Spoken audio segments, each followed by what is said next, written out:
అందరికీ నమస్కారం అండి. నేను పుష్పలత. ఈరోజు నేను చేయబోయే వీడియో ఏంటంటే 18, 19 అధ్యాయాల్లో నుంచి నిన్న గురువు యొక్క విశిష్టత గురించి ప్రస్తావనలో మాట్లాడుకున్నాం. ఈరోజు ఏంటంటే సాటే అని ఒక వ్యాపారి.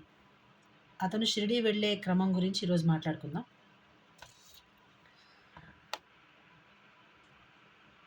సాటే అని ఒక వ్యాపారస్తుడు ఉంటాడు. అతను ఆహ్, మంచి పలుకుబడి ఉన్న వ్యాపారస్తుడు. ఒకప్పుడు.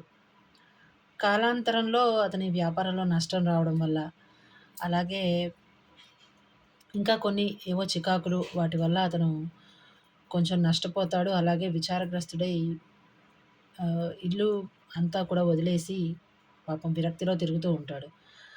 అదంతా చూసిన అతని స్నేహితుడు అతనికో సలహా ఇస్తాడు. షిరిడీలో సాయిబాబా అని ఆహ్, ఒక సద్గురువు ఉన్నారు. వారిని నువ్వు సందర్శించు. అక్కడ చాలామంది వెళ్ళడము, వాళ్ళ వాళ్ళ కోరికలు చెప్పుకోవడము, అలాగే వాళ్ళ వాళ్ళ కోరికలు తీరడము, వాళ్ళకి మనశ్శాంతి లభించడము, ఇలా కొన్ని కొన్ని జరుగుతున్నాయి. సో, నువ్వు కూడా అక్కడికి వెళ్ళు. అక్కడ నీ కష్టము, బాధ అన్నీ చెప్పుకోమని సలహా ఇస్తాడు. ఆహ్, సాధారణంగానే మనుషులు భగవంతుడిని మర్చిపోతుంటారు. కష్టమో, బాధో, ఆపదో లేక ఇంకా ఏదైనా ప్రాణాల మీదకొస్తే తప్ప భగవంతుడు గుర్తురాడు. సంతోషంలో ఉన్నప్పుడు ఎవ్వరికీ భగవంతుడు గుర్తురాడండి. మనం ముందు వీడియోలో కూడా చెప్పుకున్నదదే. భగవంతుడితో మాట్లాడండి. మాట్లాడితే కష్టమో, సుఖమో ఏదైనా మనకి ఏదైతే ఉంటుందో అది ఆయనకి చెప్పడం మూలాన మంచి జరుగుతుంది. మనకున్న సమస్యలు కొంతలో కొంత తగ్గుతాయి. మనకు మనశ్శాంతి లభిస్తుంది అని మనం ముందు చెప్పుకున్న వీడియోలో చెప్పుకున్నాం కదా! ఇది కూడా అందులో భాగమే. కష్టం వచ్చినప్పుడు మాత్రమే భగవంతుడు గుర్తు రావడం కాదు. సుఖంలో కూడా భగవంతుడు గుర్తు రావాలి. భగవంతుడికి చెప్పాలి. అప్పుడే మనకున్న సమస్యలేంటో ఆయనకు తెలుస్తుంది. మనం సంతోషంలో ఉన్నది కూడా ఆయనకు తెలుస్తుంది. అలాగే ఇతని కష్టంలో ఉన్నాడు. అతని స్నేహితుడు చెప్పిన విషయం ఇతనికి కొంచెం స్ఫురణకొస్తుంది. వెళ్లి చూద్దాం ఒకసారి నా కష్టం తీరుతుందేమో అనే ఒక ఆతురత కొద్దీ ఇతను దూరమైనా సరే ప్రయాణం చేసి వెళ్తాడు. కానీ అక్కడికి వెళ్ళిన అతనికి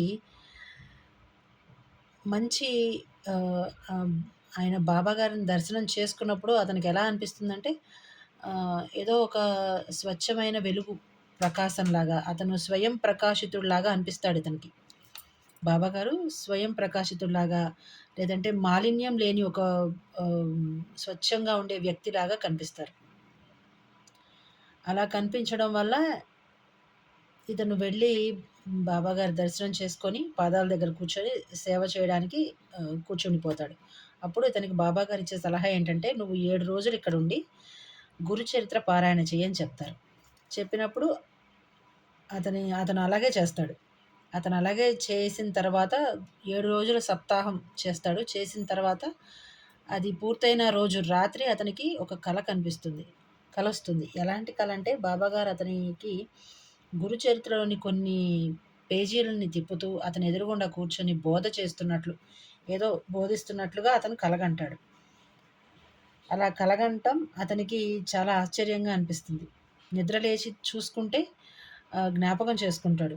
జ్ఞాపకం చేసుకోవడం వల్ల ఎలా అనిపిస్తుందంటే అతనికి ఒక అజ్ఞానంలో ఉన్న వ్యక్తికి జ్ఞానబోధ చేస్తున్నట్లు అతనికి అనిపిస్తుంది.